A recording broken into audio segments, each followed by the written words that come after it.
Bismillahirrahmanirrahim. Tabarakalladzi nazzala al-furqana ala 'abdihi liyakuna lil 'alamin nadhira. Allahumma shalli wa sallim ala sayyidina Maulana Muhammadin wa ala alihi washabihi ajmain, amma ba'du. Yang sangat kula hormati ya, teman Bapak kawula Kiai Haji Masbuhin Faqih, yang terhormat Kiai Haji Robah Maksum, yang terhormat Kiai Haji DRS Abdussalam MM selaku Rektor Inkafa, semua teman-teman dosen hadirin sedanten ingkang kula hormati, mahasiswa-mahasiswi yang sangat saya hormati. Tadi sudah dikatakan oleh MC, di antara alasan saya datang karena bapak saya ini temannya Kiai Masbuhin.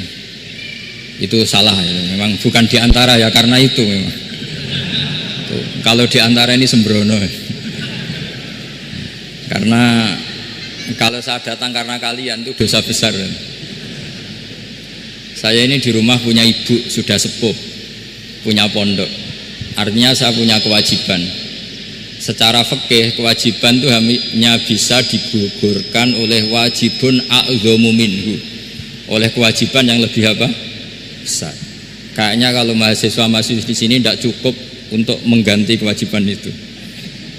Sehingga saya berkali-kali memaklumatkan diri, yang undang saya nggak pernah sepuh itu dosa, karena menggugurkan kewajiban yang lebih apa? Besar. Jadi teorinya gampang, kalau ngundang sampean itu mesti boleh karena nggak punya kewajiban. Jadi di rumah ya nggak punya pondok, terus ibu sampean kalau sampean di rumah ya sumpek, bocah kok nganggur gitu.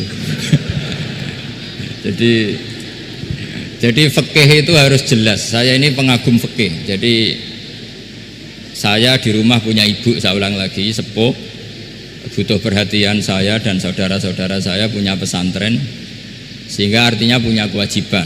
Ini sekaligus maklumat bagi yang ingin ngundang supaya ngukur dosa ndak yang ngundang supaya itu. Bukan kebaikan atau ndak, tapi dosa apa enggak gitu. Artinya bisa gugurkan kewajiban secara fikih itu hanya kewajiban yang lebih apa? Besar. Kayaknya tidak akan terjadi kecuali temannya bapak saya atau pernah guru-gurunya guru saya. Misalnya Lirboyo, nanti Sakban ngundang saya 2. Begini ya, ini kan abahnya Kiai Masbuhin juga namanya Faqih, gurunya juga Kiai Abdul Faqih. Saya berharap anak-anak Inkafa ini nekuni utamanya itu fikih. Fikih itu penting sekali. Kata Sayyid Ali yang Shahibu Simtid Durar itu, wabihi kiwamus syariah, yang bisa mengawal syariat itu hanya fikih. Fikih itu ya kalau yang paling gampang tentu kita misalnya punya Fathul Qorib, Fathul Mu'in, Fathul Wahab. Tapi yang faham betul, mesti faham itu ngelotok setengah hafal. Jangan bawa kitabnya tok, sementing sekian semester terus selesai. Itu sama-sama dosa, itu dosanya ya dosa, mahasiswanya juga dosa. Karena sudah terlanjur sarjana agama, ternyata nggak bisa, itu kan mendingan tidak sarjana agama. Itu saya tak cerita sama Kiai Roba, itu ada fatwa kiai juga wali. Suatu saat ada penyanyi dangdut top terkenal di Indonesia itu nyanyi dangdut, ya penyanyi ya dai, entah itu hakikat entah majas tidak tahu. Itu kiai itu fatwanya lucu, kalau kamu datangi dia pas main dangdut masih saya beri izin, tapi kalau datangi dia pas pengajian itu tak larang. Kan santrinya jadi eskal, ini pas pengajian dilarang, pas dangdutan kok malah dapat izin. Tapi bukan berarti halal ya, dapat izin. Dapat izin kan potensinya bisa karena dilarang lah ya tetap belerot. Terus suatu saat si santri ini setengah wali, tidak wali tapi setengah. Lama-lama itu memahami gurunya, ternyata sirinya begini. Kalau seorang penyanyi yang tidak pernah ngaji kemudian ngomong agama, itu potensinya itu fadollu wa adollu, sesat dan menyesatkan. Tapi kalau dia sedang nyanyi dangdut, penyanyinya cowok loh, sama jangan bayangkan dangdut putri, enggak, itu cowok sudah tua lagi. Jadi potensi halalnya ada lah maksudnya untuk, tapi tidak alat musiknya, orangnya. Tapi kalau dia nyanyi itu paling dosanya hanya nyanyi. Saya ulang lagi ya. Murid tadi akhirnya paham kalau datangi pengajian itu artinya ikrar kalau dia seorang dai atau seorang yang layak ngomong apa? Agama. Itu lebih bahaya karena kita santri, apalagi kita doktor atau MM terus ngekrori orang yang nggak jelas asal usulnya. Tapi kalau nyanyi kan nyanyi saja, sehingga itu menjadi fikih. Bahaya terbesar dalam fikih adalah apa? Mengkaji fikih tidak dari ahlinya. Ya saya ulang lagi ya, mengkaji fikih tidak dari apa? Ahlinya. Nah kenapa demikian? Begini, saya beri contoh. Ilmu fikih itu tentu pertama dari Rasulullah SAW, kemudian bersanad sampai kita atau kita sampai Rasulullah. Itu ngalami sekian ijtihad yang tidak mudah. Saya beri sekian contoh. Dulu Imam Syafi'i itu sukanya sama guru yang miskin ya, karena rata-rata santri juga miskin, jadi mesti ngidolakan guru yang miskin karena sesama miskinnya harus berkoalisi. Tapi akhirnya gurunya Imam Syafi'i itu miskin sekali, namanya Muslim bin Khalid Az-Zanji itu miskin, Sufyan As-Sauri miskin, Sufyan bin Uyainah miskin. Setelah ngaji di Medina itu Imam Malik itu kaya, pas itu Imam Malik sudah kaya. Setiap ketemu Imam Syafi'i dikasih uang, sampai ketika Imam Malik itu bilang, kamu sudah alim, ilmu saya sudah habis, kamu ngaji sama yang lain. Sama siapa? Kata Imam Malik, orang yang sealim saya sudah meninggal, namanya Abu Hanifah, tapi dia punya murid namanya Muhammad bin Hasan Asy-Syaibani, kamu ke sana. Terus Imam Malik datang ke Baki, dulu Baki itu pasar rental ya Grab lah kita sekarang itu, mengumumkan siapa kafilah yang mau ke Irak. Kita ya Imam Malik, dibayari sama Imam Malik, ini yang antar ke Irak, ke Muhammad bin Hasan Asy-Syaibani. Imam Malik mulai ngeper, guru saya yang miskin tidak pernah nyangoni, guru-guru saya yang kaya sering nyangoni, mulai memasalahkan kiai miskin gitu, kira-kira seperti itu, mulai masalah gitu. Setelah datang ke Irak di Muhammad bin Hasan Asy-Syaibani itu si Muhammad bin Hasan Asy-Syaibani itu kalau ngitung uang itu di meja tamu. Jadi punya emas lantaan, punya uang, kira-kira kalau Indonesia punya rupiah, punya dolar, dihitung itu di ruang tamu. Kata Imam Syafi'i, saya dengan Imam Malik saja nggak srek, ini lebih kedonyan lagi kiai. Ngitung uang itu di ruang tamu. Terus akhirnya si Muhammad bin Hasan Asy-Syaibani ini ahlul usul, dia pakar usul. Kamu heran sama saya? Iya, kiai kok kedonyan? Ya ngomong gitu. Tapi kata Muhammad bin Hasan Asy-Syaibani, kalau kiai tidak boleh kaya, itu tak kayak wong fasik, ben gue demenan, gue mabuk. Oh jangan, nanti dipakai maksiat. Penjenengan mawon kersane digetokan, berarti kiai oleh sugih, pun angsal-angsal. Semenjak itu jadi satu fikih bagi Imam Syafi'i. Ternyata kalau mengharamkan kiai sugih berarti membolehkan yang fasik sugih. Kalau yang fasik sugih bisa dipakai i'anah alal maksiyah. Semenjak itu mindset pikiran Imam Syafi'i rubah. Saking rubahnya sampai beliau berpendapat orang bisa beli Alphard kok beli carry itu haram. Bisa jadi bupati kayak Pak Roba kok jadi RT haram. Pokoknya gitu. Bisa keren Kak Gus Bak kok jadi orang pendengar haram. Pokoknya haram terus. Karena dalil beliau al-Islam ya'lu wala yu'la alaih. Coba sampean ridho misalnya jadi orang Gresik dipimpin orang yang nggak sholat, ridho ndak? Ndak. Atau sholat tapi nggak bisa ngaji, ridho ndak? Ketika yang bisa ngaji berpotensi jadi bubah, terus keterusan. Karena Imam Syafi'i keterusan, ya umatnya keterusan. Akhirnya orang-orang Syafi'i itu politikus rata-rata. Ya, makanya sama jangan kaget sama Baroba. Kakak saya wakil bupati dulu, putranya Mbah Mun ada yang wakil apa? Gubernur. Dulu Gus Wahid ya menteri agama. Itu asal usul dari perubahan fikih, mindset, cara berpikir Imam Syafi'i. Jadi dulu itu fikih ditemukan itu jelimet, ada perdebatan. Itu tidak hanya pada level ulama, pada level Nabi pun ada perdebatan. Jadi jangan kira Nabi itu tidak debat, ya debat. Nabi itu asal seangkatan itu mesti debat, termasuk debat dengan malaikat. Jadi kalau perlu ya debat sama apa?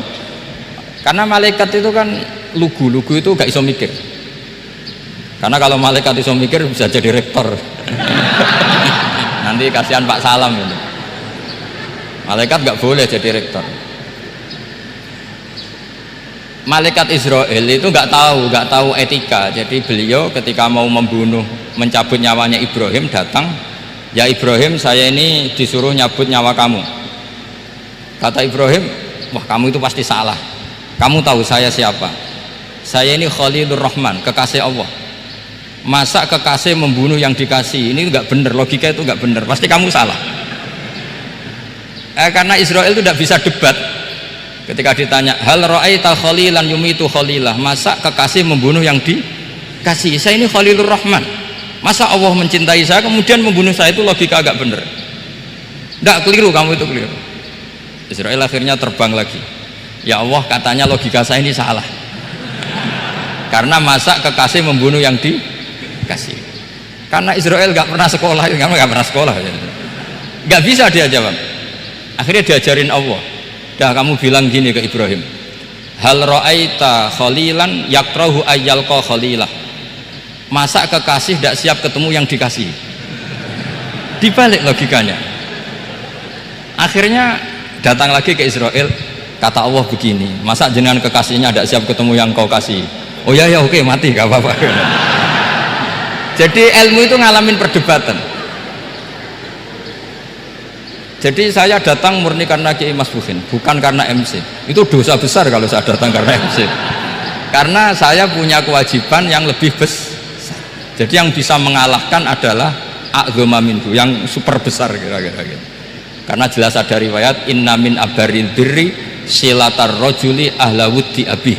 Ya, inna min abaril birri silatar rajul ahla wuddi abi. Di antara kebaikan yang sangat baik adalah seseorang menyambung teman bapaknya. Padahal sampean kan nggak mungkin teman bapak saya, teman saya aja nggak mungkin, nggak level apalagi bapak saya kan. Jadi malah mohal itu. Jadi ilmu itu harus mengalami satu gesekan, karena logika itu bisa dibalik. Nah, karena ilmu itu mengalami satu gesekan, satu logika yang bisa kayak iya kayak enggak, sehingga jargon di dunia ijtihad itu begini, ra'yuna shawabun yahtamilul khata' wa ra'yuka khata'un yahtamilus shawab. Pendapat saya benar tapi mungkin salah, tapi pendapat kamu taruhannya salah dulu tapi ya mungkin benar. Jadi mustahid, kalau ketemu mustahid itu lucu ngomongnya, itu ra'yuna shawabun yahtamilul khata', pendapat saya tarifnya benar dulu tapi ya mungkin salah. Kalau pendapat kamu salah tapi ya mungkin benar, atau mungkin bisa salah, ya tidak tahu, pokoknya mungkin benar. Nah, kenapa demikian? Begini, di luar masalah tauhid, seorang lagi di luar masalah tauhid itu tentu ada masalah-masalah yang sifatnya ijtihadiyah. Ya, saya ulang lagi, yang sifatnya apa? Ijtihadiyah. Dan ijtihadiyah ini nggak pernah selesai, karena muqtadul hal, konteks kesejarahan maupun konteks kesempatan itu tidak sama. Dulu kiai-kiai itu ngaramkan dasi, ngaramkan celana, karena yang celananan, yang dasinan itu penjajah. Jika mantas sabah biqaumin fahuwa minhu. Tapi lama-lama kiai-kiai itu ya pakai dasi, pakai celana. Ya karena dianggap sudah tidak mantas sabah biqaumin fahuwa minhu. Ini ngalami pergeseran. Semua ijtihad itu ngalami pergeseran. Lalu pertanyaannya begini, lalu ijtihad apa Gus yang permanen? Yang permanen ya ijtihad dengan alatul ijtihad, dengan alat-alat apa? Ijtihad. Saya beri contoh misalnya begini, Nabi Musa itu yang ngalami ijtihad. Kata beliau, karena kangen Allah, itu ingin melihat Allah, karena kangen. Rabbi arini anzur ilai, qala lan tarani walakin anzur ilal jabal. Ya sudah, namanya orang kangen ya ingin melihat, ya sudah gitu aja. Sehingga ahli ilmu kalam itu berdebat. Kalau kata ahli sunnah, karena Nabi Musa minta ingin melihat Allah, berarti melihat Allah itu jaiz, mungkin. Karena Nabi gak boleh bodoh meminta sesuatu yang hal. Maka antipatinya ahli sunnah terhadap pendapat Mu'tazilah itu antipati. Karena menurut pendapat Mu'tazilah Allah itu qadim, Allah itu laisa kamislihi syai'un, sehingga gak bisa dilihat. Pertanyaannya adalah berarti Nabi Musa meminta sesuatu yang mohal. Itu bodoh sekali sampai nggak tahu mana mohal mana apa jaiz. Makanya kata Imam Ghazali, masa Nabi Musa yang Nabi nggak tahu kalau melihat Allah itu mohal sampai minta, berarti nganggep itu jaiz atau boleh. Itu cara pandang orang-orang ahli sunnah apa wal jamaah. Tapi tetap saja sebagian ulama itu ya balelo, yang kayak Mu'tazilah itu ya balelo, cara berpikir pokoknya itu karena kangen, bukan karena mungkin atau tidak mungkin. Jadi nggak mungkinnya tetap tidak mungkin. Terus mereka dalil la tudrikul absar wa huwa yudrikul absar. Nah, sudut pandang ini akan terus. Ada seorang wali ditanya, kalau kamu di surga ingin melihat Allah apa enggak? Jawabannya enggak. Kenapa ya? Kasihan Allah. Terus kenapa jadi? Unazzihu dzalikal jamala an nadhari misli. Saya tidak ridho Allah yang hebat, yang keren, kemudian sing delok di rumah aku wong Gresik. Koyok gak ngergani pangeran. Sebenarnya sing delok Allah ben golongane Nabi Muhammad, Nabi Ibrahim, kowe ora usah ngilangi keren maksudnya itu. Jadi ada ulama itu jadi wali kalau sholat itu karena di soft belakang. Tapi jangan ditiru. Itu kan gak lazim ya, lazimnya kan afdolus sufuf as-saful awal. Ketika ditanya kenapa kamu kalau sholat di belakang, cek GR koyok wani suwan pangeran gue ngarep, aku sungkan berarti gue gurih lagi. Kalau sampean kan karena males, bukan karena sungkan. Jadi itu artinya rasa ya, makanya nggak bisa, nggak ada ijtihad itu tidak mungkin karena perasaannya orang itu beda-beda. Itu Sayyid Abdul Al-Haddad itu kalau ngendikan masyhur, man da'a li dzalimin bil baqa faqad ahabba yu'sawwa fi ardi. Orang yang mendoakan orang fasik masih hidup gak mati-mati itu berarti suka kalau Allah dimaksiati di buminya. Wong fasik kelakuannya rak maksiat, nah mbok dongakno mari itu berarti kamu ingin Allah didurakani terus menerus karena si fasik masih hidup. Tapi kalau Abdul Hasan As-Sadili cara ngendikan gini, kalimatnya persis, man ahabba alla yu'sawwahu fi ardi faqad ahabba alla tadhhara maghfiratuh. Orang yang ingin dunia ini steril gak ada maksiat, maka sama saja berkeinginan tidak melihat luasnya maghfirahnya Allah. Sama-sama wali besar, tapi cara pandang hubungannya dengan Allah seperti itu. Jadi mau tidak mau ijtihad itu mau tidak mau. Makanya tidak usah dipertentangkan misalnya cara berpakaian, cara apa, yang penting sesuai aturan Islam ya sudah. Karena ini urusan rasa. Urusan apa? Rasa. Itu Syekh Hasan Basri itu sering jagongan sama Robiah Hadawiyah. Itu secara fikih salah. Tapi pas itu ulama fikih ditanya, kenapa Anda tidak komentar terhadap dua wali besar yang sering ketemu? Andai kan semua santri seperti itu akan saya halalkan, kata. Karena nggak mungkin punya nafsu. Sehingga fikih dulu memang masih asli. Kamu lihat di takrib misalnya, lelaki melihat perempuan itu nggak boleh kecuali sekian alasan. Termasuk boleh itu litaklim karena mengajar, atau lil muamalah. Lah ini yang mulai masalah. Ada warung kopi, penjaganya cantik, santri-santri ngopi, ini lil muamalah kan kasus itu. Mau disalahkan tuh ada takbirnya, mau dibenarkan ini jelas fasik kan, jelas fasik.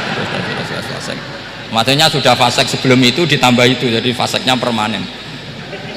Nah pertanyaannya adalah, kalau kamu ngajar mbak-mbak kemudian hafal yang cantik yang enggak, itu taklim lin nazar apa nazar li taklim? Itu taklim apa modus? Makanya kalau ngopi cari bakul yang cantik, itu muamalah untuk nazar apa nazar untuk muamalah? Loh, kalau saya ngopi dengan kirobah pasti halal. Karena begini, berjalan saja bareng capek, nggak tahu itu warungnya siapa, terus berhenti ngopi, kebetulan bakulnya cantik. Nah itu mungkin halal karena kan saya tidak milih-milih, ingin ngopi kebetulan bakulnya cantik. Kalau kamu kan nggak apal daftarnya.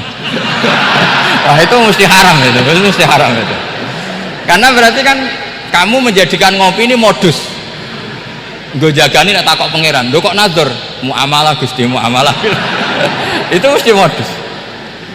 Maka fikih itu harus dikawal oleh tasawuf. Kalau ndak, semua hukum fikih bisa diakalin. Makanya Imam Bukhari punya satu bab namanya Kitabul Khiyal, bab mengkhilaf fikih. Beliau itu antinya sama Abu Hanifah itu luar biasa. Nggak ada ulama dibenci Imam Bukhari kayak Abu Hanifah. Masyhur itu. Untungnya beliau nggak menangi Abu Hanifah. Kalau menangi geger terus ya. Bisa bahsul masail terus ya. Itu Abu Hanifah itu ulama yang suka khilah. Khilah itu ngerekayasa hukum. Misalnya begini, saya ini puasa agak lemes, ujian agak lemes, apalagi kiai serapati di duit, santri beling-beling lemes gitu. Apa mangan itu kan, poso-poso kok mangan kan gak keren. Supaya saya bisa makan dan halal, saya bisa ngajak Kiai Robai ya jalan-jalan nyari yang jarak 2 marhalah, ya sudah, terus bisa makan. Kalau ditanya Allah kok makan, musafir. Jadi bolehkah insya'us safar menciptakan pergi demi untuk supaya boleh iftar? Boleh enggak cara jenengan?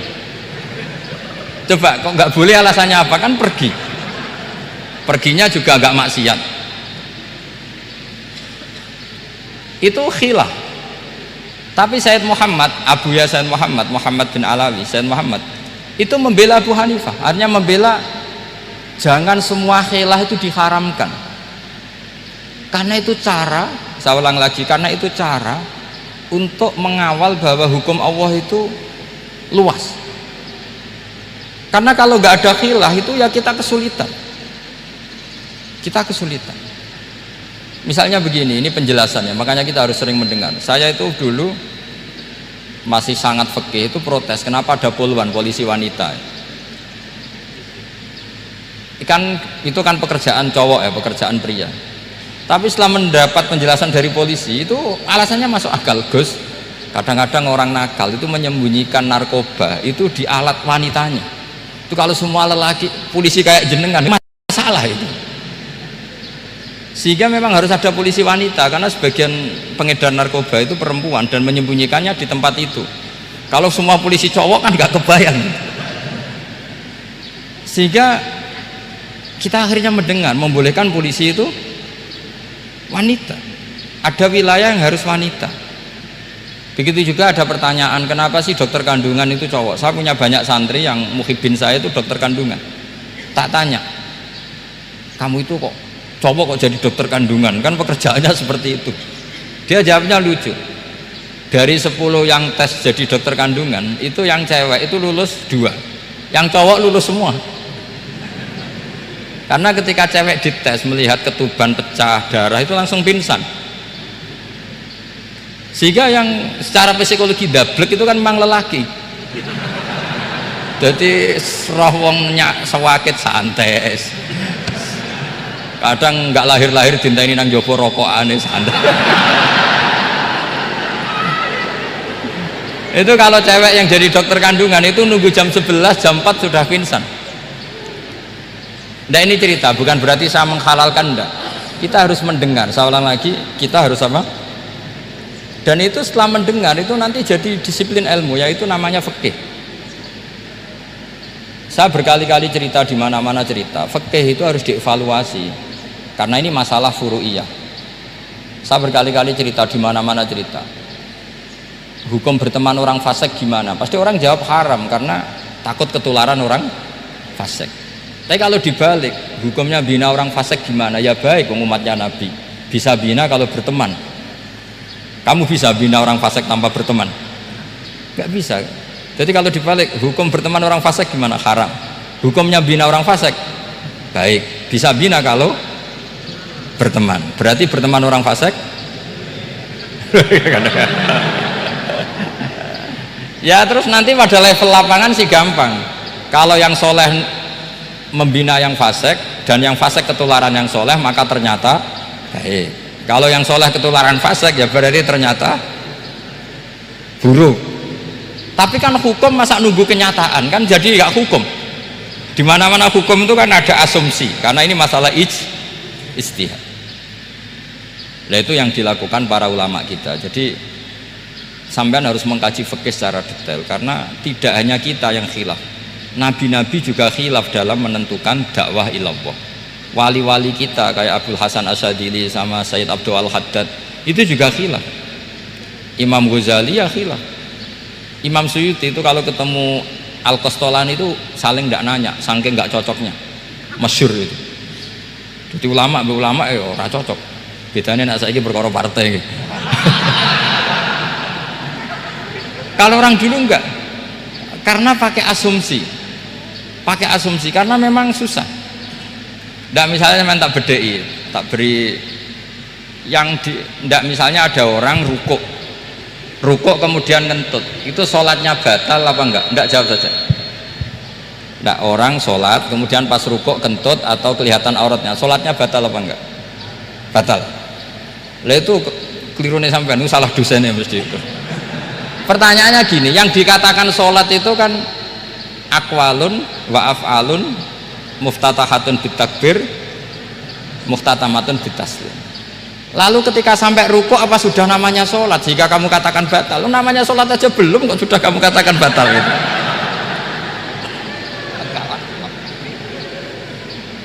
Iya kan? Jadi kalau aku mau sholat pas rukuk ngetut batal atau ora? Mestinya jawaban yang benar, ya ora sholat jadinya gitu. Karena kalau dikatakan sholat definisinya harus sampai salah. Tapi kan kita nggak mungkin ngomong seperti itu, kan dianggap majnun. Padahal itu yang benar, yang punya kecerdasan. Nah makanya pertanyaannya, fikih itu ngikuti bahasa awam apa bahasa istilah? Kalau ngikuti bahasa awam ya kayak tadi, sholat kok pas rukuk kentut maka batal. Sebenarnya yang batal itu sholatnya apa rukuknya?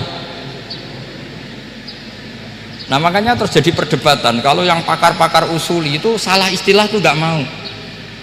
Saya ulang lagi, kalau pakar-pakar usuli itu salah istilah itu nggak mau.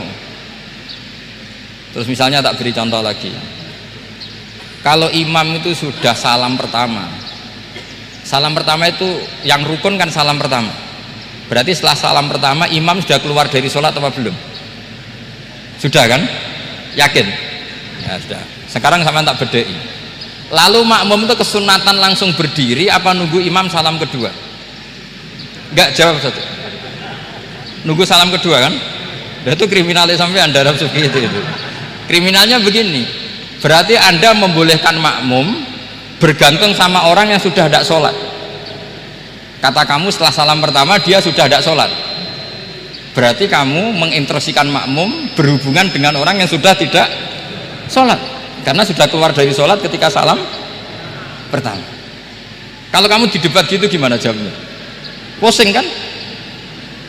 Berarti robtul makmum bisolatiman sing wis laisa fi sholatin, berarti menggantungkan sholat sama orang yang sebetulnya sudah tidak sholat.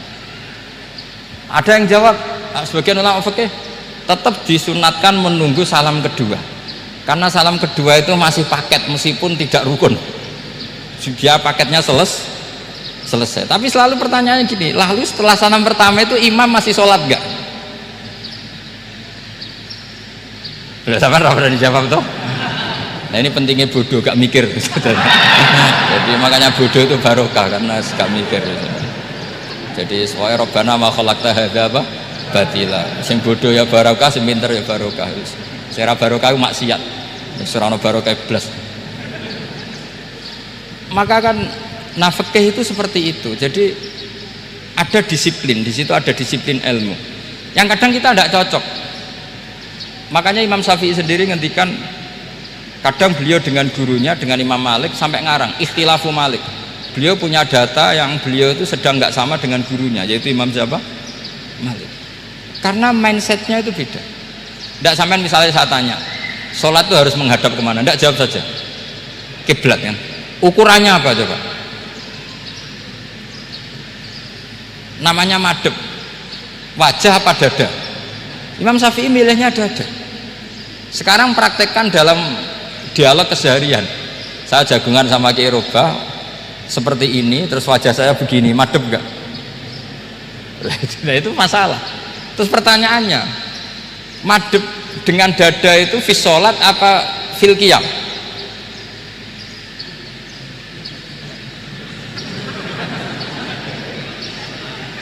Loh enggak, kalau fis sholat pas sujud dada kamu madhep mana coba? Kamu tidak pernah mikir kan? Ya madep pakai dada itu kan kalau berdiri, kalau rukuk sama sujud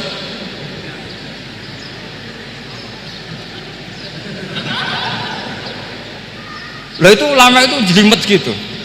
Makanya jarang yang menekuni profesi ulama itu, menekuni proposal banyak karena memang susah. Jadi ulama itu orang yang cara berpikir sudah aneh, sehingga mereka detail. Maksudnya menghadap itu apa ukurannya? Ukurannya kalau berdiri ya dada, tapi nggak bisa kamu katakan at-tawajjuh bisodri, aturan dalam sholat, fikuli sholat.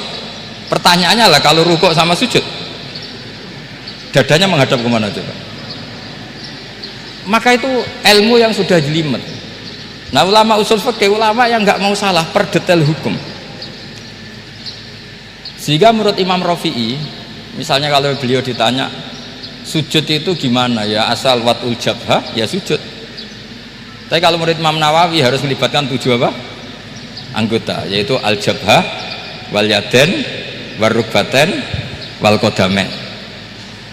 Oke, Imam Nawawi kita ikuti. Tentu keseharian kita pakai Imam Nawawi, yaitu berdasar hadis umirtu an asjuda ala sab'ati a'dzumin al-jabhah, wal yaden, warukbaten, wal kodamen. Berarti berapa?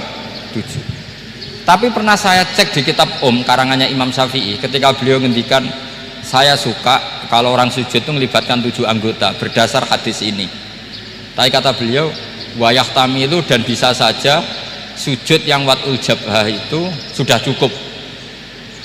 Terus kata Imam Syafi'i limadha, karena Nabi ketika sujud itu hanya ngendikan begini, sajadalaka wajhi wa sam'i wa basori. Gak ada di hadis wayadi warubati wakodami. Ya sudah, akhirnya nah itu sudut pandang. Terus gugatan kedua begini, ada orang muslim yang sujud sama berhala, untuk menjadi murtad itu harus 7 anggota apa cukup watul jabhah alal ardi? Untuk sah menjadi murtad itu, untuk sah menjadi murtad cukup watul jabhah alal ardi harus 7 anggota untuk keabsahan murtadnya itu. Tidak jawab. Makanya ini tugas dosen-dosen ini meminterkan ini, karena namanya sudah faqih. Faqih itu ahli fikih yang detail, namanya faqih. Kalau ini mutafaqih. Jadi bukan tafakuha tapi tafakuha, kayak tamarodo. Jadi wazannya nanti itu wal idhari ma laysa fil waqi'. Jadi ini bukan gojlok, ini memang marah saya ini. Jadi kalau sudah pakai gelar fakih harus fakih betul, karena ilmu fikih itu sebetulnya gampang. Sampai kalau ngaji i'anah itu kelihatan fikih itu gampang karena ada logika yang terbangun. Misalnya begini, orang kalau tawaf itu disuruh agak jauh dari Ka'bah, jangan sampai nginjak sadarwan, karena sadarwan itu pondasi itu ikut Ka'bah. Kenapa begitu? Ya jenenge ra muteri Ka'bah, ide-ide Ka'bah. Jadi sebenarnya sederhana logikanya. Sing jenenge muter itu di luar itu kita muter. Nah kalau nginjak pondasinya namanya gak muteri Ka'bah tapi ida-ida Ka'bah gitu. Ya jadi sederhana, sebetulnya ya masuk akal. Jadi fikih itu nggak ada yang iskal, sebetulnya masuk akal. Tapi karena kita nekuni itu tidak serius, maka terus jadi paradok. Saya beri contoh lagi, ini sebagai penghormatan saya sama Kiai Mas Bukin, karena ini sudah namanya fakih. Kalau ada ayam jago ditabrak truk terus kejet-kejet, andaikan dibiarkan pun mesti mati karena gerakannya sudah harokatul matbuh, terus kamu sembelih, itu halal apa enggak? Enggak jawab, ayam jago loh. Kalau kamu katakan halal, dia sudah tidak punya hayatun mustaqirroh, kehidupan yang permanen. Andaikan kamu biarkan pun 1 menit lagi meninggal. Kejet-kejet kan mau prosedur saja, maksudnya pantasnya mati yo kejet-kejet sih, tapi sebetulnya sudah pasti mati. Maka ini ada 2 ulama. Kalau kata Imam Malik tetap namanya halal karena ruhnya masih di situ, sehingga ketika kita nyembelih ya nyembelih hewan yang hidup. Yang namanya nyembelih itu pokoknya mematikan yang punya ruh, sementara saat itu rohnya masih di situ, meskipun 1 menit lagi pasti Tapi kalau mazhab Syafi'i enggak, ini sudah harokatul madbuh, tidak punya hayatun mustaqir. Sehingga dalam perdebatan ulama fikih itu lucu, kadang ya gampang-gampang mangkel no. Misalnya begini, kalau ada anak lahir tidak ada amaratul hayat, nggak nangis, nggak bernafas, sunat disolati apa enggak? Siktun sing layas tahillu walayas, langsung lahir langsung mati, nggak ada amaratul hayat. Rata mikir tuh, itu tidak wajib disolati. Alasannya ya kan memang sholat alal mayit kan tidak pernah hidup. Di mana-mana mayit itu setelah hidup mati, ini kan tidak pernah hidup. Namanya ya qit'atul lahmin, ya potongan daging itu aja enggak.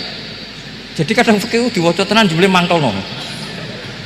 Terus ketika di kitab Minhajut Thalibin itu, kalau kamu keluar mani itu wajib mandi enggak? Wajib kan? Kalau keluar mani inzal itu kan wajib mandi. Nah, kenapa nifas atau wiladah keluar bayi, kenapa ibu-ibu kalau keluar bayi wajib mandi? Alasannya lucu, li'annal walad maniyun pun akidun, itu kan wis mani cuma mengkristal. Jadi kadang pakai mangkel apa ya kok sembrono itu masuk wajib mandi wiladah itu karena apa? Li'annal walad maniyun munakidun, itu mani sing wis mengkristal, mani sing wis jelalatan lah, lahir nangis macam-macam. Jadi ternyata karena kenapa fikih butuh alasan, nyari hadis tentang keluar anak mandi itu nggak ada yang sorry, yang ada adalah tentang inzal, innamal ma' minal. Akhirnya dicari-cari, ternyata walad itu maniyun munakidun. Lah ini problem fikih. Sampean harus siap dengan pelajaran seperti ini, meskipun sampean mungkin wong priyayi, tapi ini ilmu. Ya, saya ulang lagi, ini ilmu. Sehingga ulama itu mau tidak mau harus mau mendengar. Karena logika yang terbangun itu nunggu kalau mendengar, kayak tadi. Nabi malaikat Israel baru sadar, masa kekasih bunuh yang dikasih. Masuk akal. Iso mikir juga Israel. Kalau sama sampean sih nggak nerima, tetap selonang-selonang. Ini masalah Ibrahim Khalilur Rahman.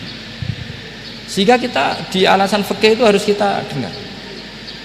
Saya dulu itu, saya sampai sekarang itu sama, kalau bayi lahir masih sudah berbentuk bayi, saya sendiri berpendapat sebaiknya disolatin kalau sudah berbentuk bayi, meskipun tidak nangis, tidak ada amaratul hayat.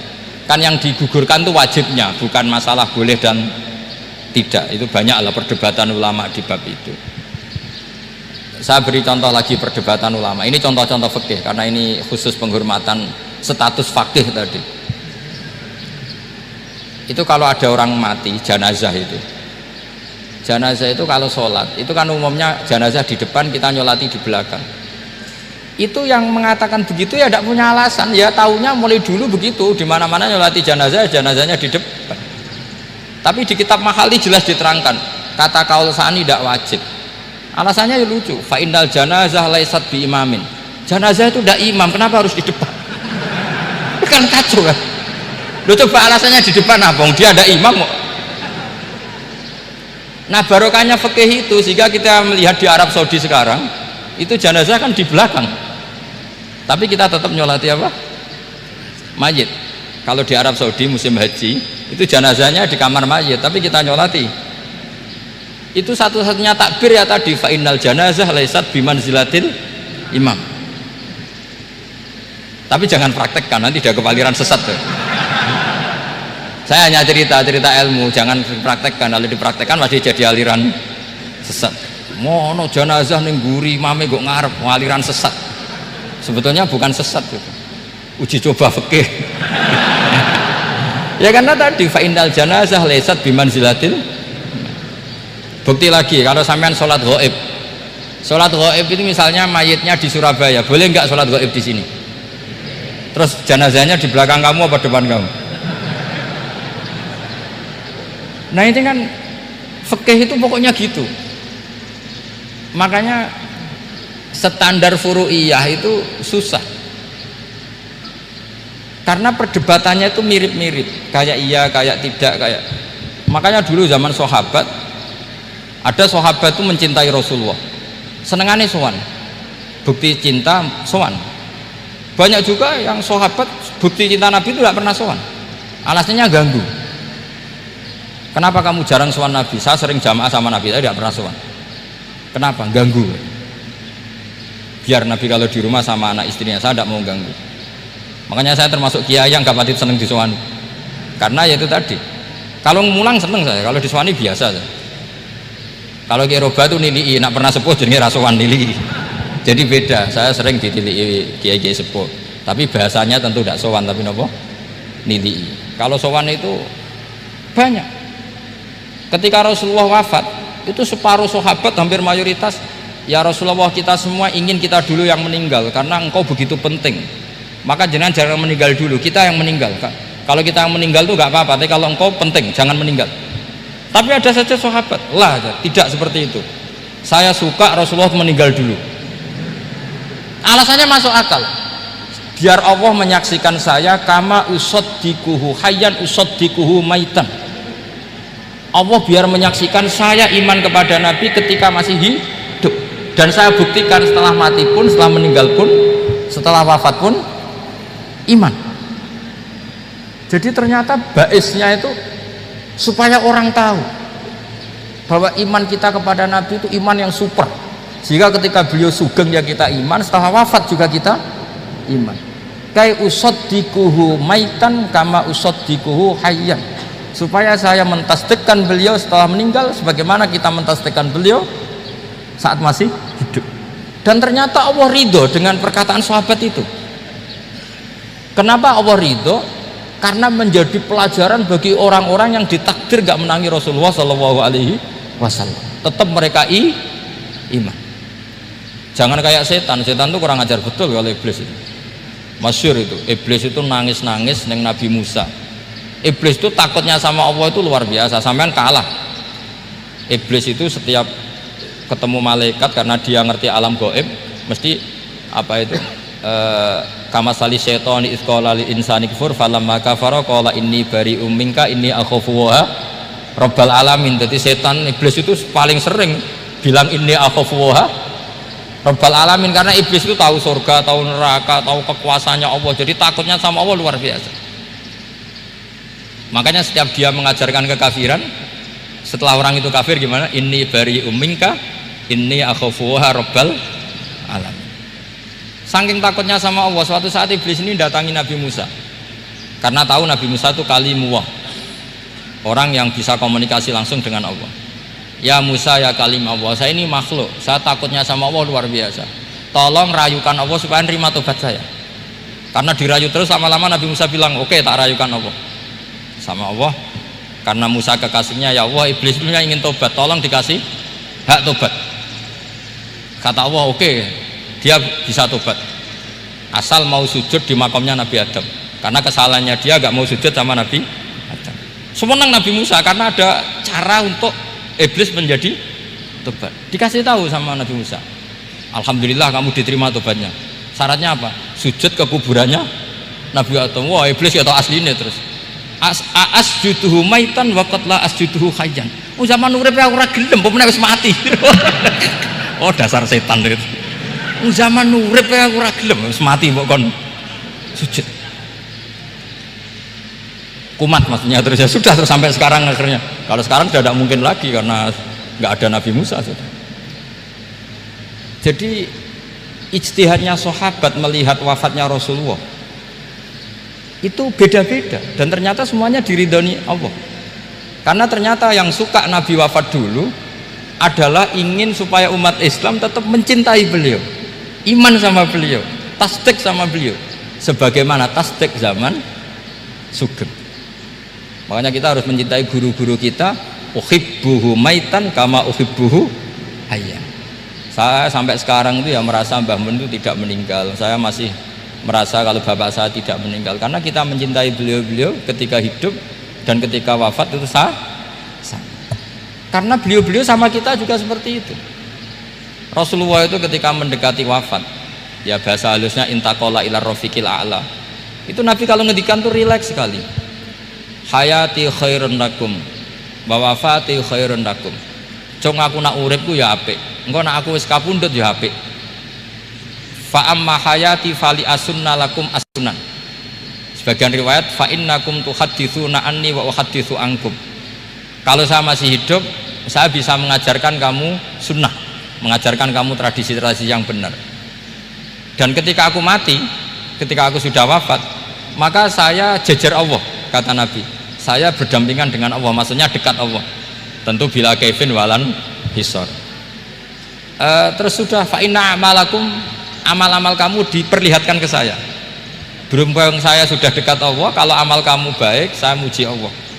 Kalau amal kamu buruk, saya langsung mintakan ampun kepada Allah. Jadi Nabi rileks sekali. Artinya saya hidup bagus karena bisa mengajarkan kamu as-sunan wa syara'i'. Kalau saya wafat karena saya dekat Allah, kalau kamu baik saya muji Allah, kalau kamu buruk saya mintakan ampun kepada. Guru-guru kita juga seperti itu. Justru setelah wafat beliau-beliau punya kesempatan dekat sama Allah, dekat sama al-malail a'la, sehingga mendoakan apa? Kita. Nah, terus kata Sayyid Muhammad, wala taqulu lima yuqtalu fi sabilillahi amwat. Kamu jangan pernah berkeyakinan atau berpendapat atau berkomentar kalau orang-orang yang mati fi sabilillah adalah berstatus apa? Mati, amwat. Kalah. Terus kata Sayyid Muhammad, hadza li amati syuhada. Ketentuan ini bagi umumnya syuhada. Artinya gini, umumnya syuhada saja tidak berstatus amwat, apalagi hadza Rasulullah sayyidul syuhada, sayyidul anbiya, sayyidul mursalin, tentu tidak pernah berstatus amwat. Ya, saya ulang lagi ya, jadi zaman cara berpikir amatus syuhada, syuhada yang umum saja berstatus hidup, tidak boleh distatuskan amwat, apalagi Rasulullah itu sayyidus syuhada, sayyidul anbiya, maka status beliau pasti hayyun la yamut, pasti beliau itu hidup tidak. Dan karena beliau itu asfaq, sangat sayang kepada kita, sebagaimana zaman beliau hidup itu sayang kepada kita sampai nangis-nangis minta hak syafaat, maka setelah meninggalkan pun beliau pasti sayang kita dan pasti berusaha supaya kita diampuni oleh Allah Subhanahu wa ta'ala. Sehingga ada sahabat yang tadi berpendapat, kalau saya nggak masalah Nabi wafat dulu supaya Allah menyaksikan saya usaddiquhu maitan kama usaddiquhu hayyan. Jadi ini cerita ya, cerita sudut-sudut pandang. Jadi saya mohon kalau mengkaji fikih itu harus detail, minimal takrib itu setengah hafal, supaya konstruksi ilmu itu utuh. Ya, sama lagi konstruksi ilmu itu, karena ilmu itu mesti ada yang apa ya, ya rodok setengah salah itu, tapi disalahno ora kena. Ndak sampean tak bedheki, nak pancen bener langsung tak angkat jadi rektor. Nak bener tuh. Coba rukun sholat pertama itu apa coba? Rukun sholat pertama. Niat. Niat sama berdiri dulu mana? Ayo niat dulu baru berdiri, apa berdiri dulu baru niat? Berarti niat sama berdiri dulu mana? Rubah kan? Artinya kita mau bilang tartib urutannya niat, berdiri, takbir, gak bisa. Yang dikatakan niat itu apa? Qasdus syai' muqtaronan bifi'lihi. Berarti niat sama takbir harus bareng apa urutan? Bareng. Terus dengan qiyamnya urutan apa bareng? Bareng apa urutan? Loh enggak, kalau urutan berarti takbir dulu, duduk, baru berdiri. Nah, maka seperti ini itu mau tidak mau kita salah, dikatakan tartib ya salah, dikatakan serentak ya salah. Cuma karena kita bodoh, gak tahu mikir itu, alhamdulillah kan di situ itu. Lo coba niat sholat kan, niat takbir qiyam dulu mana? Niat takbir qiyam dulu mana coba? Dulu qiyam. Nggak ada kitab yang mengatakan arkanus sholat awaluha. Oh, dianggap kitab kriminal maksudnya. Makanya ngendikane ulama-ulama di sarah-sarah, mau ndak mau sebagian istilah itu tasamuh itu wis digawe gampang ngono kok repot. Karena kita ndak bisa detailnya. Coba misalnya puasa Ramadan itu wajib apa? Tabyitun niat, nginepno niat. Sing darani nginep itu umure lama apa enggak? Lama kan? Sekarang sebelum 2 menit kamu baru niat, sah apa enggak? Sah. Itu sempat nginep apa enggak 2 menit itu? Enggak sempat kan? Jadi ilmu itu, makanya kata ulama-ulama, pokoknya ilmu itu mesti ono unsur tasamuh. Tasamuh itu ya tiga gampang. Apa? Tiga gampang. Misalnya Imam Syafi'i berpendapat mashu ba'dir roksi, itu kata beliau walau sya'rotan fi hadir roksi, meskipun satu rambut asal masih di wilayah kepala, tapi kalau rambut itu dikeliwir dibasuh di sini nggak sah karena sudah keluar dari batas apa? Kepala.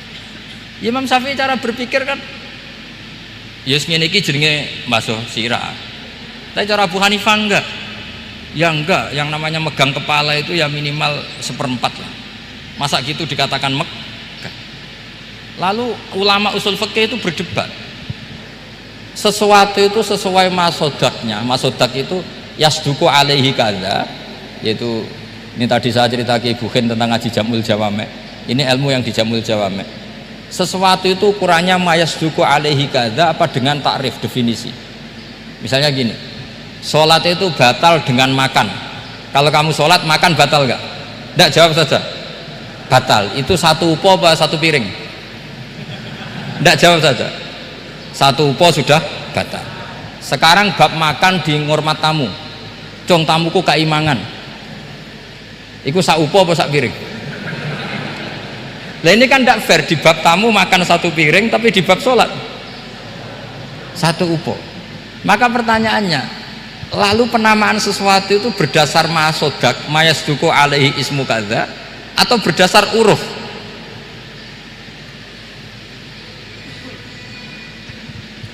Ukurannya apa coba? Maka terus jadi perdebatan. Nah ini di sini ini pentingnya ulama, karena ya sekarang saya bedai sekarang. Cengkeh itu wangi apa enggak? Kategorinya cengkeh. Wangi kan, kalau orang bikin kue tar pasti pakai apa? Cengkeh. Pakai wedang ronde supaya manis, apa wangi dikasih apa? Cengkeh. Nah itu saya berkali-kali cerita, pernah mau dipikirkan orang ihram itu nggak boleh rokok karena dianggap pakai apa? Mewangi, karena ada apa? Cengkeh. Tapi terus didebat, kalau gitu berarti orang Jumatan sunat rokok karena Jumatan disunatkan pakai pewangi. Wah itu kan akhirnya tuh wah iya repot ya. Jadi kalau cengkeh kamu kategorikan wewangen, yang orang ihram nggak boleh rokok karena pakai cengkeh yang wangi, konsekuensinya orang Jumatan sunat rokok karena berarti di masjid pakai apa? Pewangi. Kan sesat semua. Jadi itu ilmu. Makanya selain fikih mateng itu ada ilmu yang namanya usul fikih. Usul fikih itu yang neliti itu mayasduku alaihi kadza. Jadi yus ngono iku darani ngono. Saurang lagi ngono iku wis darani ngono, ora perlu roh detail. Ya saya ulang lagi, wis ora perlu roh detail. Makanya Abu Hanifah itu misalnya basuh wajah, wis angger keceluk ngene iki basuh wajah. Nek Imam Syafi'i kan detail, mimbaini mana bitis sya'ri sampai ila somahe udunehi ila dzakon. Terus mana bitis sya'ri Imam Syafi'i nambah apa? Ghaliban. Kenapa ditambah ghaliban? Karena kalau orang budak mana bitis sya'rinya di sini. Jadi itu fikih. Jadi fikih itu jelimet. Padahal kita ini nggak pernah berpikir secerdas Imam Syafi'i, tapi akhirnya ya mikir juga. Nah, gak ditambahi ghaliban, mana bitis sya'rinya orang budak kan? Sini. Terus sekarang perdebatannya, orang budak basuh masur roksi di sini sah nggak? Karena tadi itu wajah apa kepala kan gitu. Kan jadi bingung gitu. Ya makanya ini mukadimah saya supaya sampean apa lebih disiplin belajar apa? Fikih, dan setidaknya didiskusikan lah kitab-kitab Minhajut Thalibin atau kitab-kitab Mahali, karena di situ nanti ada perdebatan dan perdebatannya itu indah sekali. Kayak tadi ada yang mengatakan jenazah harus di depan, tentu dalam kondisi normal kita ingin jenazah itu di depan, tapi ada kondisi itu tidak normal kayak di Masjid Haram. Lalu solusinya gimana? Ya kita ngikuti kaul sani, fa innal janazah laisat bimanzilatil imam. Tapi kalau di sini normal ya sudah, kita sholat ya normal aja lah. Masa jenazahnya di belakang kamu sholat, nanti jenazahnya iri, sekali-kali di depan aja kok gak boleh gitu. Malah jadi repot tadi. Jadi karena apa ya, kalau kita mengkaji tidak panjang itu bahaya, karena ilmu tadi, ilmu itu ada logikanya. Imam Ghazali dalam bab warid sama maurud itu gak setuju sama Imam Syafi'i, dia Maliki. Ya kalau dalam mazhab Syafi'i yang populer kan kalau ada najis airnya sedikit kan dikucurkan supaya al-ma'u itu warid. Kalau warid punya kekuatan menghilangkan, tapi gak boleh najis diletakkan di bejana yang ada airnya namanya maurud. Tapi Imam Ghazali dalam hal itu ngikuti Imam Malik, nggak ada bedanya warid sama maurud, karena logika Imam Ghazali gini, misalnya ini ada najis ya mik ini ada najis di sini, atau sarong lah, contoh paling gampang kan sarong, ini sarong najisnya di sini, kamu kucuri. Ketika kamu kucur, air yang lewat ini kan tidak ada dua kolah, kemudian ketika terkena najis mutanajis kan, kalau dia sudah mutanajis dia punya kekuatan menghilangkan najis apa enggak kan, karena dia sendiri berstatus mutanajis. Artinya begini, meskipun ini disorno itu bukan berarti najis gak campur. Nah terus sampean misalnya bantah tapi kucurannya wakil terus nanti semua tersisa hilang, ya kalau gitu nggak ada masalah kan, pertanyaannya kan karena banyu itu satu ciduk. Sehingga Imam Syafi'i mengatakan, cara berpikir Imam Ghazali, air itu oleh Allah dikatakan mutahhirun, mensucikan. Ya sudah, kalau ada air berarti mensucikan, baik caranya warid maupun maurud. Bukan karena air itu menghilangkan najis, karena tadi logikanya yang sudah kena najis, air ini sudah berstatus mutanajis, berarti pas mulai lewat ke bawah dia statusnya apa? Mutanajis, ke bawah lagi berstatus mutanajis. Misalnya sampean bantah, tapi mutanajis ini kan dihilangkan oleh air di atasnya. Ya kalau ada jaminan air berikutnya bisa menuntaskan. Nah najisnya bandel, gandok kan terus panjang perdebatannya. Makanya kata Imam Ghazali, sudah dalam hal itu saya ikut Imam Malik. Ikut Imam Malik, angger ana najis kok is disori banyu nek ora mutaghayyir, ya ngono iku jenenge nyucekno. Mergo banyu oleh Allah distatuskan mutahhir, mensucikan. Dadi ora usah bayangno sing glimet-glimet. Nah itu namanya masodak, wis keceluk basuh ambek banyu. Berarti wis keceluk mensucikan. Itu juga satu kefiah dalam usul fikih. Ya sudah seperti itu. Ya kayak sampean kangen anak lah. Kangen anak itu ketemu wis cukup ta ora? Cara sampean wis cukup. Tapi cara anake sampean ketemu tok ra nyangoni. Nah. Lalu ukurannya itu ukuran anak apa ukuran orang tua? Ukuran anak apa ukuran orang tua? Definisi ketemu lalu. Ukuran orang tua apa ukuran anak? Sama khilafnya ulama, ini contoh terakhir dari saya. Fasyamu salasati ayyamin fil haji wa sab'atin idza raja'tum. Ada pelanggaran haji yang bayarnya itu puasa 3 hari di musim haji dan 7 hari ketika pulang. Imam Syafi'i berpendapat 7 hari yang idza raja'tum ketika pulang itu orang itu setelah di rumah. Di mana-mana pulang itu setelah di rumah. Tapi menurut Abu Hanifah enggak, asal sudah balik kanan dari Mekah, dia di perjalanan puasa sudah sah. Karena bagi penduduk Mekah kalau kamu sudah balik kanan namanya pulang. Seperti ini saya nanti setelah acara saya pulang. Pasti Kiai Roba kalau ditanya Gus Bak kemana, sudah pulang. Tapi tanyakan istri saya. Jadi orang sini kalau saya sudah pamit, sampean bilang saya pulang enggak? Gus Bak kemana? Sudah pulang. Tapi tanyakan istri saya. Belum pulang. Lalu ukurannya ini jenengan apa istri saya? Mau nggak mau, karena Allah hanya nyantian wasab'atin idza raja'tum, dan 7 hari ketika kamu sudah pulang. Ukurannya siapa coba? Ukurannya penduduk Mekah apa keluarganya? Kalau ukurannya penduduk Mekah, asal orang haji sudah cabut ya disebut pulang. Tapi kalau ukurannya keluarga, asal belum sampai rumah belum disebut pulang. Itu seperti kita dulu ketika era Wesel, zaman Ki Mas Bukin, Ki Roba mondok, saya kan era Wesel. Angger wong tua sebar ngeposno, anakku wis tak kirimi kan gitu. Wong wis diposno. Tapi masih 3 hari. Jari anake durung dikirimi. Bener mana coba? Ya kira-kira seperti itulah usul fikih. Saya mohon anak-anak Inkafa ini mengkaji itu. Dengan status fakih itu orang yang mutafannin mutabakhir fil fikih, itu baru disebut apa? Fakih. Kalau enggak namanya apa? Mutafakih. Jadi bukan fakih tapi berpura-pura apa? Berpura-pura ahli fikih. Ya, tentu sekolah ini bukan diciptakan untuk yang berpura-pura fikih, tapi memang benar-benar apa? Fakih. Ya, saya kira demikian. Mohon maaf. Assalamualaikum warahmatullahi wabarakatuh.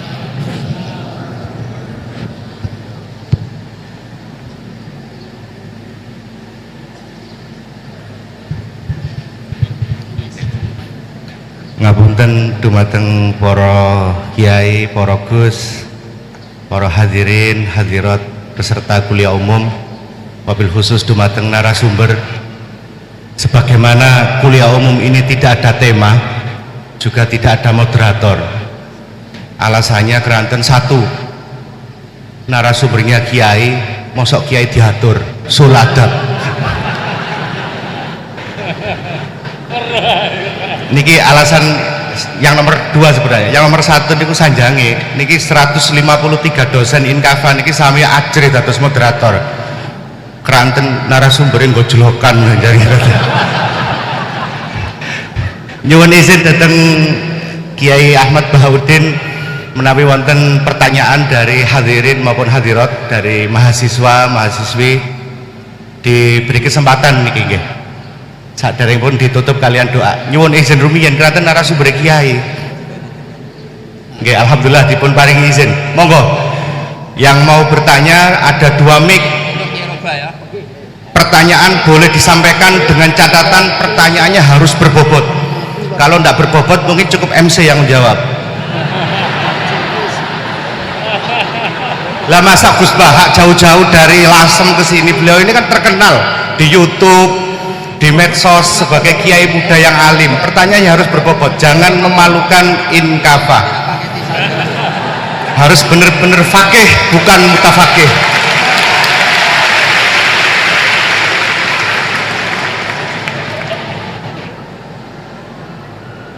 Insya Allah beliau masih ada waktu sekitar 50 menit karena kemarin janji beliau akan meninggalkan tanah suci Manyar maksudnya pukul 9.30.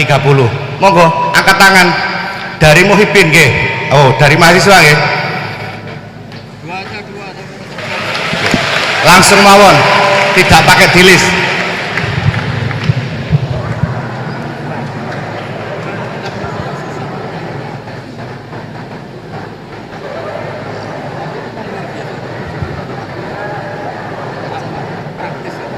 Berdiri saja, berdiri ya.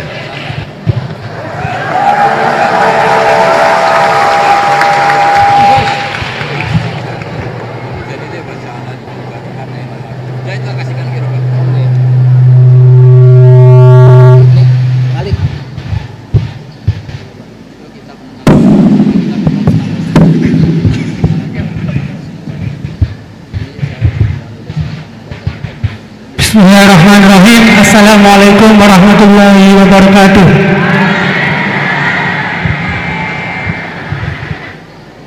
Langsung saja, ya ngapunten Gus. Di sini ada beberapa pertanyaan yang agak masih grundel di hati gitu. Saya belum dapat belum dapat jawaban.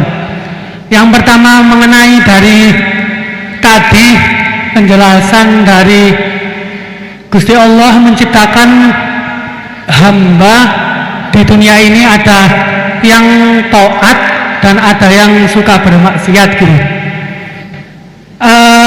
Mengenai takdir Allah Subhanahu wa Ta'ala, Allah menciptakan hamba-hambanya dengan variasi yang berbeda.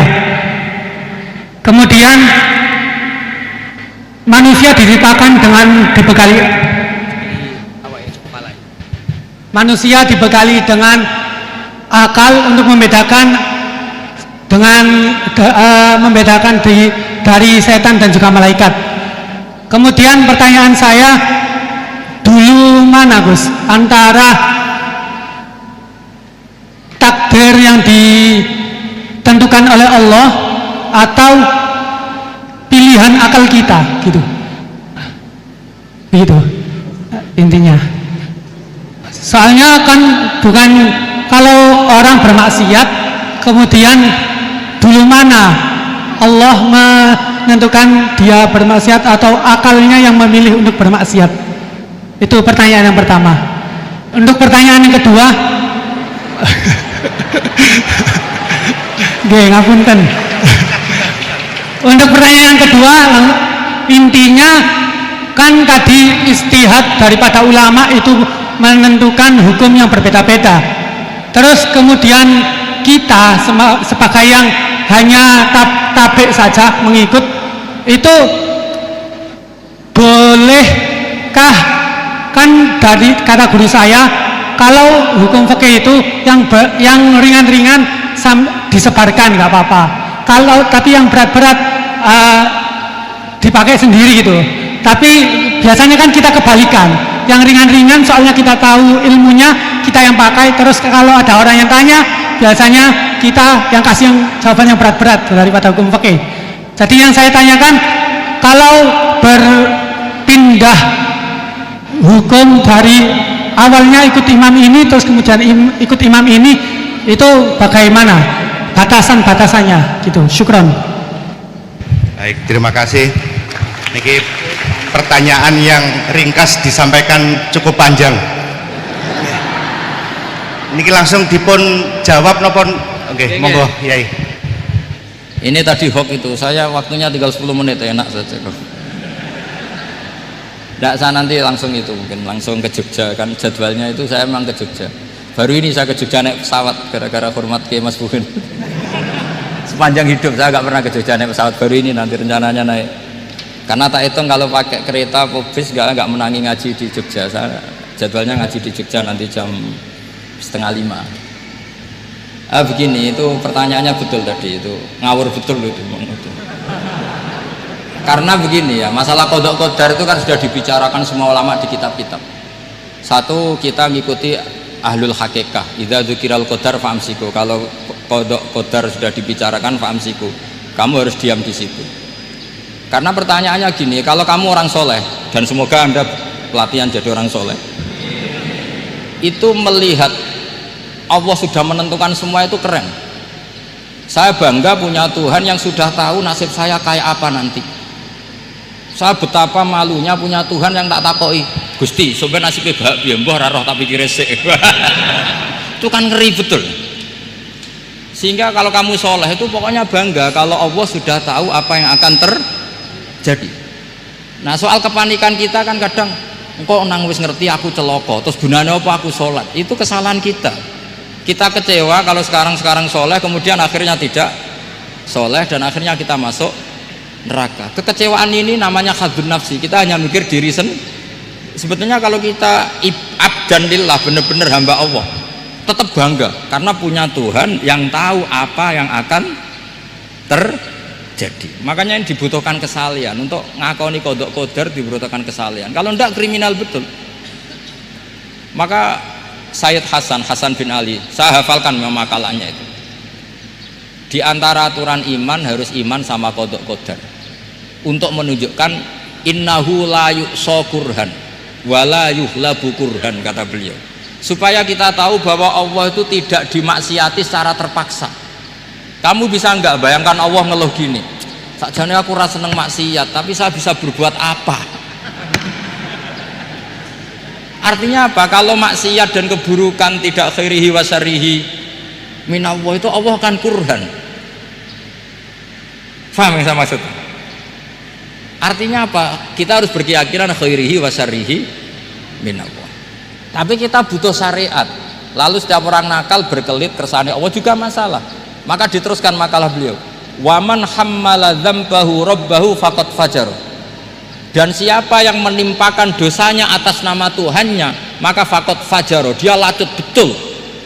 Sing zina kuwe Allah kan gak melok zina, sing maling kuwe ora melok maling, sing beto bak-bak kuwe ora tau beto, terus kowe muni kabeh krana Allah, itu kriminal betul. Jadi makanya orang soleh itu harus hafalannya banyak supaya niru-niru orang soleh itu. Ini kan ndak ingin soleh tapi pakai akalnya sendiri, itu bahaya dalam agama, karena agama itu harus ada riwayat. Makanya beliau menyebut 2 kali, siapa yang tidak meyakini khairihi wa syarrihi minallah maka dia faqad kafar, karena seakan-akan di dunia ini waqa'a fi mulkihi ma la yuriduhu. Kalau kamu bilang syar tidak minallah berarti waqa'a fi mulkihi ma la yuriduhu, di kerajaannya terjadi sesuatu di luar kehendaknya. Tapi waman hammala dzambahu rabbahu faqad fajar, orang yang menimpakan dosanya ditimpakan karena Allah maka faqad fajar, dia lacut betul. Wong apa ndak ikut maling, ndak ikut zina, ndak ikut korupsi kok. Oh, ini kehendakmu ya. Nah, kalau kamu bisa paham itu ya sudah, jadi orang soleh saja. Kalau ndak ya pilih wa amsiku tadi apa? Sudah, tidak usah dibahas. Jadi saya mohon semua yang dengar ngaji saya ini, yang nggak tobat supaya tobat, yang sudah tobat ditambahi ilmu, karena biasanya tobat itu ya karena nggak ngerti apa-apa, semua mikir. Itu makalnya Sayyid Hasan bin Ali, cucunya Rasulullah SAW, dan itu diamini oleh semua ulama. Saya pernah ditanya seorang rektor, nggak terima dosen, nggak terima mahasiswa, rektor tanya, Gus yang benar itu Jabariyah apa Qadariyah?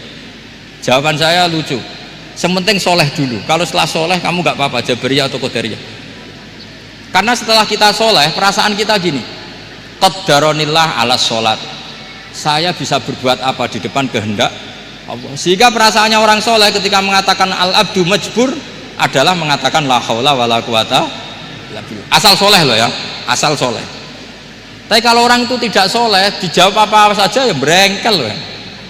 Umpamanya nanti ini ratau tenang ma Allah. Qadariyah juga sama, ini penting.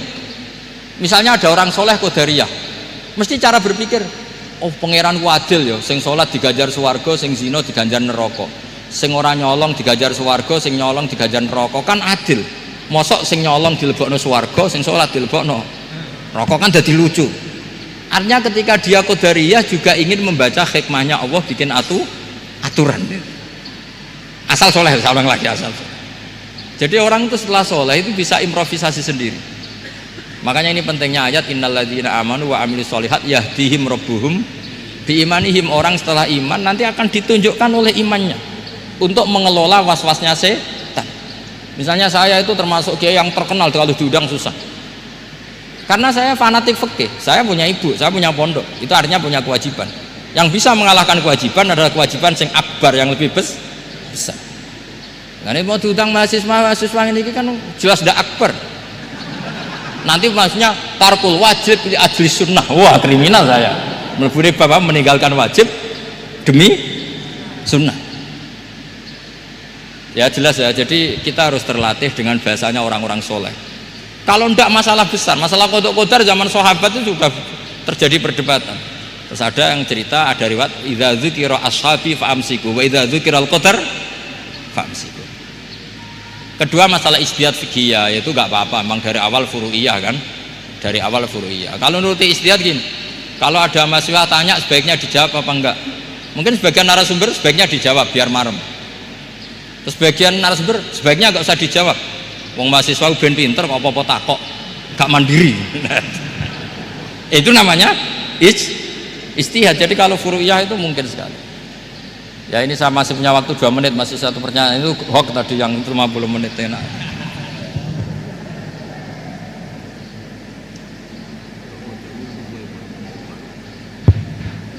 Menawi masih ada, monggo.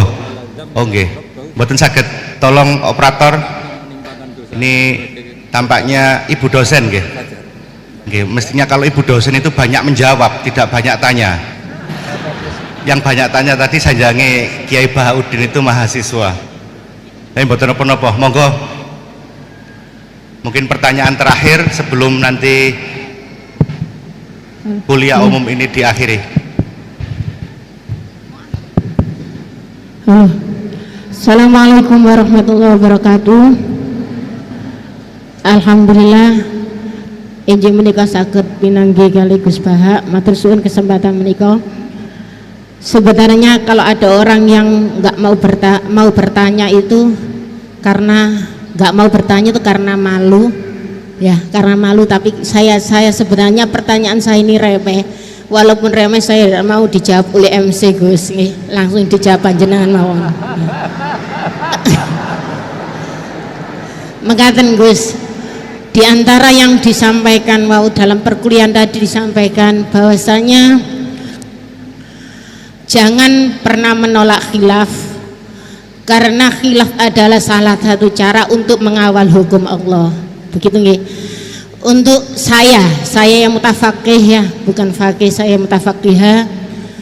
Untuk mendalami ilmu fikih itu kayaknya walaupun waktu saya ndak expired ya, sudah tua saya ini Gus nggih, sudah berumur dan minim sekali pengetahuan saya tentang fikih. Sementara ini yang saya tahu dari bekal mondok saya, dari keluar mondok saya yang saya dapat, kaku-kakune ilmu fikih itu masih fleksibel.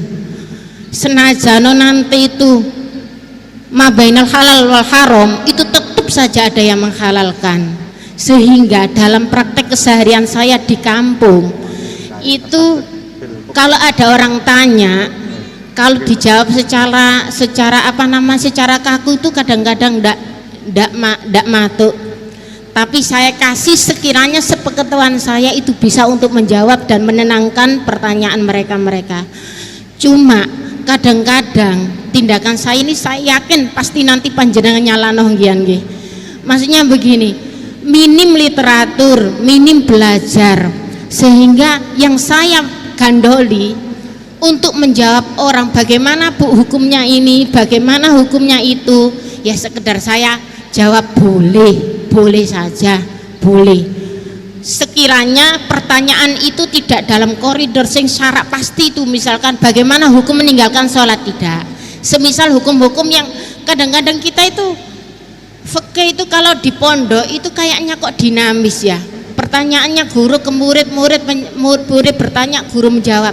Tapi kalau kampung tuh kok ruwet ya Gus ya, maksudnya kok banyak ya kayak memang logis, tapi kita itu dulu kenapa tidak berpikir logis? Sering kadang-kadang pertanyaan itu remeh, bagaimana kalau saya tidak bisa sholat, kalau saya tidak doa kunut, ya enggak apa-apa lah bu, yang penting sebisanya. Kalau saya enggak bisa apa-apa, akhirnya apakah saya hanya berdoa dengan alif gitu aja, satu huruf itu apa saja? Saya menjawabnya ya sulit Gus. Akhirnya saya jawab boleh daripada gak sholat Gus ngoten. Nah pokoknya kalau kita bicara masalah fikih itu luas, karena fikih itu suatu disiplin ilmu yang sudah melalui proses ijtihad. Kita itu menerimanya secara instan. Di hari ini orang yang mau beristihad silakan beristihad, tapi saya tidak mampu untuk itu Gus.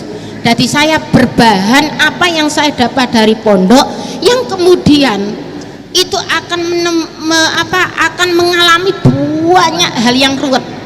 Walaupun kampung saya itu kampung yang primitif, justru orang-orang kampung awam itu pertanyaannya yang sering mengecoh kita. Tapi kalau kita hidup di kampung yang orang-orangnya itu pintar, pertanyaannya ibu yang terhormat begitu ya, ya. MC-nya iya, konkretnya ya maaf MC agak itu Gus ya, MC karena saya tidak mau dijawab oleh MC.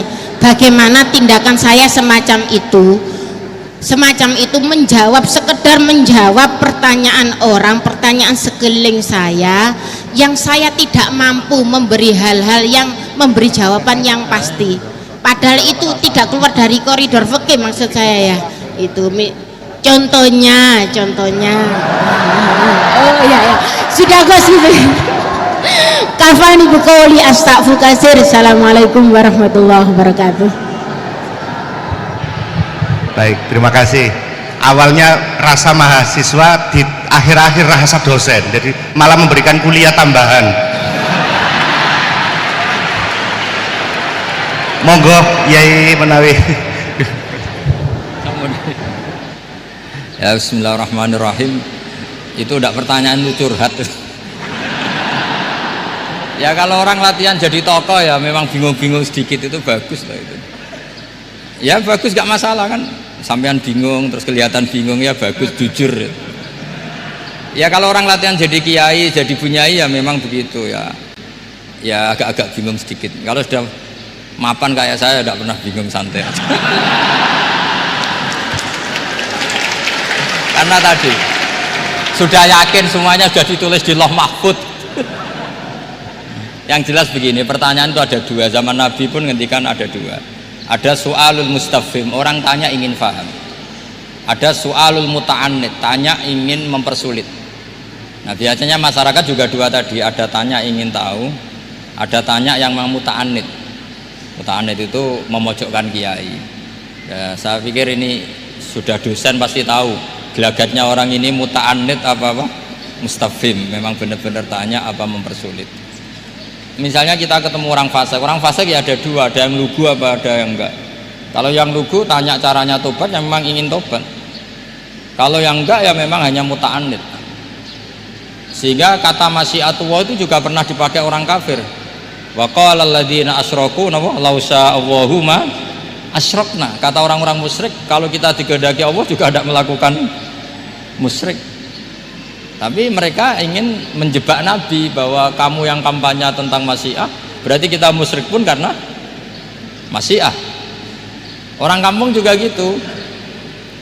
Saya masih ingat guru saya Kiai Haji Maimun Zubair pernah ditanya tentang orang haid yang karena free sex, karena seks bebas, bukan karena ketularan atau karena orang lain, memang dia sendiri yang nakal. Yang tanya dokter, tentu yang tanya dokter. Dokter itu berambisi menemukan obat haid. Jawabannya Mbah Mun itu unik, padahal beliau itu sangat sayang sama umat. Jawabannya beliau gini, dok, sesuatu yang menjadi hukuman Allah supaya orang mau kembali tobat, ya Allah diberi hak. Intinya kan mesti misalnya ada orang hidupnya boros, kemudian punya utang banyak, dia agak dipercaya masyarakat, terus kamu ditanya solusinya gimana, ya gak perlu ada solusi. Itu memang hukumannya orang yang salah, biar roh rasane lahum fid dunya khizyun, ada unsur kehinaan. Ada orang selingkuh dikucilkan masyarakat, terus tanya kamu gimana caranya nggak dikucilkan, ya Allah diberi hak untuk memberi hukuman. Begitu juga penyakit-penyakit yang karena kesalahan manusia, Allah harus kita beri hak untuk memberi apa? Hukuman. Meskipun berkali-kali kita memberi pintu apa? Tobat. Nah, biasanya juga gitu, orang belajar itu wajib nggak? Kan wajib.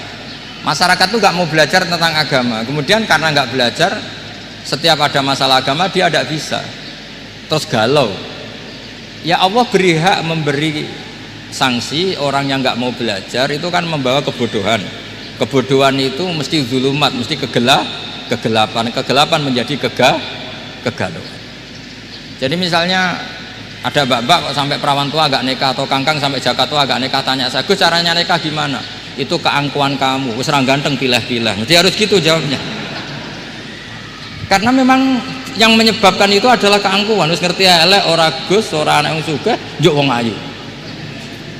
Lalu gak payu rabi itu karena keangkuhan apa karena apa coba? Nah itu zaman Nabi sudah gitu ya, ada su'alu mustafhimin, ada su'alu muta'annidin. Terus ada beberapa masalah yang sebetulnya itu hukuman Allah. Saya tuh merasa kaya, bahkan mungkin kategorinya kaya sekali, bukan karena materi saya banyak, enggak. Saya ini pengagum hadis atau riwayat lah, kalau kamu gak percaya itu hadis, karena muttorib. Wa'mal li akhiratika ka'annaka tamutu apa? Godan. Beramallah untuk akhiratmu seakan-akan kamu mati besok. Saya ini kan kecelok kiai gede, di 200.000 menurut saya itu banyak sekali. Wong urip nganti sesuk kaya di 200.000, ini mewah menurut saya itu. Sampean kan enggak, wis ora kiai, goblok, bayangno urip nganti 10 tahun ke depan. Duit 2 juta ya kurang, 10 juta ya kurang. Padahal konsep kita ini kata Rasulullah atau kata ulama lah yang jelas itu. Ngamallah untuk akhiratmu seakan-akan mati besok. Maka hidup saya itu tenang sekali. Cara di masalah, misalnya saya suatu saat sampean bully, paling pikiranku dibully masyarakat, sesuk wis mati, sesuk wis bar. Sesuk kok isih urip, bayangno sesuk meneh, sehingga aku nganggep punya masalah hanya sehari. Kamu kan nggak bayangkan hidup itu panjang, sehingga yang merasa miskin terus, sehingga kadang merasa istrinya kok ini terus padahal masih panjang. Jadi kalau kamu pakai konsep ulama tadi, wa'mal li akhiratika ka'annaka tamutu ghadan, beramalah untuk akhiratmu seakan-akan kamu itu mati besok. Sehingga yang saya asik ya kalau sholat itu saya asik, ngajar asik, karena ini untuk bekal mati. Kalau uang betul, tanyakan istri saya punya uang 200.000 itu anggap banyak sekali. Uang urip nganti sesuk ada duit 200.000 itu mewah betul ya. Terus kemudian ada orang galau, uang 10 juta kurang 20. Kegalauan ini adalah dia salah persepsi, nganggap urip itu panjang. Ini wayul hihimul amal, orang yang dibuai oleh angen-angen. Nah ini melebu alhaqumut takatsur hatta zurtumul maqabir. Ya bu dosen yang rasa mahasiswa ya, atau mahasiswa yang rasa dosen tadi kata MC itu. Ini enggak gitu, keliru MC. Dosen yang rasa bunyai. Jadi lebih keren. Dosen yang apa? Rasa bunyai. Ya saya kira demikian.